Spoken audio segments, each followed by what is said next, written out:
నాయకులు కానీ మిగతా వాళ్ళు కానీ ఈ రోజు పెద్ద ఎత్తున కాంగ్రెస్ పార్టీ ప్రభుత్వం చేస్తున్న కార్యక్రమాలు నమ్మి భారీ ఎత్తున ఈ రోజు కాంగ్రెస్ పార్టీలో చేరికలు జరుగుతూ ఉన్నాయి. ఇదే ఈ రాష్ట్ర ప్రభుత్వం బాగా చేస్తుందని చెప్పడానికి సూచికలుగా కూడా నేను మీ అందరి ముందు దృష్టికి తీసుకొని వస్తా ఉన్నాను. ఈ సందర్భంగా రాష్ట్ర వ్యాప్తంగా ఉన్నటువంటి రాజశేఖర రెడ్డి గారి ఆ రోజుల్లో కాంగ్రెస్ పార్టీలో పనిచేసినటువంటి వాళ్ళు వివిధ కారణాల చేత పార్టీ నుంచి దూరంగా వెళ్లినటువంటి వాళ్ళకు కూడా ఈ సందర్భంగా గాంధీ భవన్ నుంచి పిలిపిస్తా ఉన్నాం. అందరూ రండి, కాంగ్రెస్ పార్టీలో చేరండి. కాంగ్రెస్ పార్టీ భావజాలాన్ని తీసుకొని ప్రతి గ్రామానికి కూడా ఈ ఇందిరమ్మ ప్రభుత్వం కాంగ్రెస్ ప్రభుత్వం చేస్తున్న సంక్షేమ కార్యక్రమాల్ని ప్రజల దగ్గర తీసుకుని వెళదాం.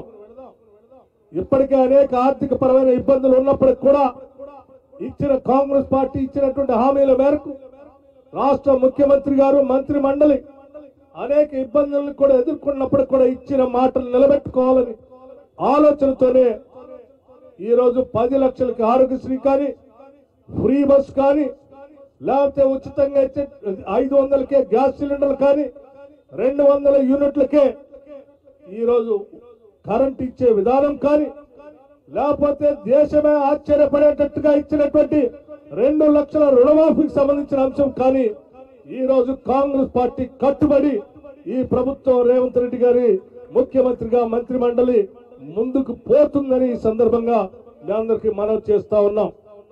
ఎన్ని ఇబ్బందులు వచ్చినా, ఎన్ని రకాల ఆటంకాలు కలిగించినా, ఆర్థిక పరమైనటువంటి ఇబ్బందులున్నా తప్పనిసరిగా ముఖ్యమంత్రి గారు ఆగస్టు 15 లోపల రుణమాఫీ చేస్తామని ఎన్నికల సందర్భంగా వారు ఇచ్చినటువంటి వాగ్దానాన్ని నిజం చేసేటట్టుగా ఈ ప్రభుత్వం నిజం చేస్తుందని చెప్పి ప్రజలందరికీ కూడా ఈ సందర్భంగా గుర్తు చేస్తూ ఎక్కడ వెనకడుగు వేయం, ఇచ్చిన హామీలన్నింటినీ కూడా అమలు చేస్తాం.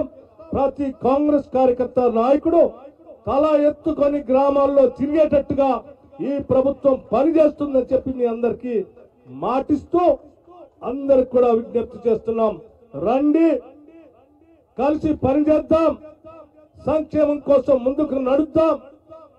దూరంగా ఉన్నటువంటి ఆనాటి కాంగ్రెస్ నాయకులందరికీ కూడా రమ్మని ఈ సందర్భంగా మీ అందరికీ మనస్ఫూర్తిగా ఆహ్వానిస్తూ మరొక్కసారి రాజశేఖర రెడ్డి గారు చేసినటువంటి కార్యక్రమాలన్నింటినీ కూడా ప్రజలకు గుర్తు చేస్తూ ఇంకా మరెన్నో సంక్షేమ కార్యక్రమాలు రాహుల్ గాంధీ గారి నాయకత్వంలో, సోనియా గాంధీ గారి సూచనలతో, మల్లికార్జున్ ఖర్గే గారి సారథ్యంలో ఈ కాంగ్రెస్ ప్రభుత్వం పెద్ద ఎత్తున ఇచ్చిన ప్రతి హామీని ముందుకు తీసుకొని పోతుందని సవినయంగా మనవి చేస్తూ మనందరం మరొక్కసారి ఆ ఆలోచన అంకితమవుదని చెప్పి తెలియజేస్తూ ముగిస్తా ఉన్నాను.